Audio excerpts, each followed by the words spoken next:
និយាយទៅសួនមួយកន្លែងនេះបងប្អូនឃើញរូបភាពហើយប្រកាសជាស្គាល់ហើយចំណែកអីខ្ញុំហើយនឹងបោះស្បានគឺទៅហួសមកហួសហើយនៅក្នុងបុរីហ្នឹងគឺខ្ញុំទៅច្រើនដងហើយប៉ុន្តែអត់ដែលបានទៅដល់កន្លែងហ្នឹងឯងដោយសារតែមានភារកិច្ចចាំបាច់ចឹងទៅជាត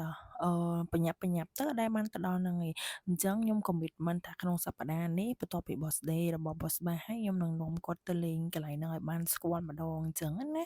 មិនអីបងប្អូនពេលទៅដល់ទៅទីធ្លាគេធំទូលាយហើយស្រស់ស្អាតមែនតើហើយនៅជិតដល់បុណ្យគ្រីស្មាស់អញ្ចឹងការតុបតែងរបស់គេគឺពិតជាស្រស់ស្អាតមែនតើហើយគេក៏មានលក់អីញ៉ាំជាច្រើនផងដែរហើយមួយកន្លែងទៅមួយកន្លែងមានទីធ្លាធំហើយអមជាមួយនឹងទឹកនៅក្នុងបឹងគេអញ្ចឹងណាបងប្អូនហើយគេមានធ្វើជាកន្លែងថតរូបស្អាតស្អាតជាច្រើនជាពិសេសនៅលើស្ពាននឹងយើងថតទៅមាន background អាគារដែលស្រស់ស្អាតជាច្រើនអញ្ចឹងណាបងប្អូនហើយផ្ទៃខ្លះគឺគេធ្វើអំពីឈើអញ្ចឹងទៅហើយស្រឡាញ់ជាងគេគឺធម្មជាតិដើមឈើនៅនឹងគឺស្រស់ស្អាតខ្លាំងមែនតែនតែម្ដង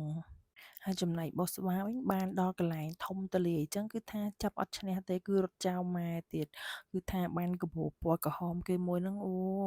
រត់ពេញហ្នឹងហ្មងបងប្អូនហើយហៅអត់ងាកក្រោយទេគឺថាទៅហើយនេះបងប្អូនតាមថតអត់ចង់តន់ទេដើរយ៉ាងទៅគេងើយឡើងលើគេមើលទៅខាងលើមានបូមានគេតាំងលម្អ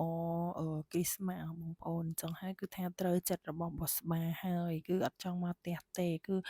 ដើរដោយសារកូនខ្ញុំមួយនោះគឺជួសចិត្តដើរហ្មងឲ្យតែមានវាលគឺថាដើរមិនប្រណីតែម្ដងហើយបន្ទាប់ពីយើងថតរូបអីហើយយើងក៏ចូលមកក្នុងអាគារនេះដើម្បីមកមើលការតាំងពិព័រណ៍អញ្ចឹងណាបងប្អូនគេតាំងពិព័រណ៍មានចម្រោះមាននំមានទឹកនិង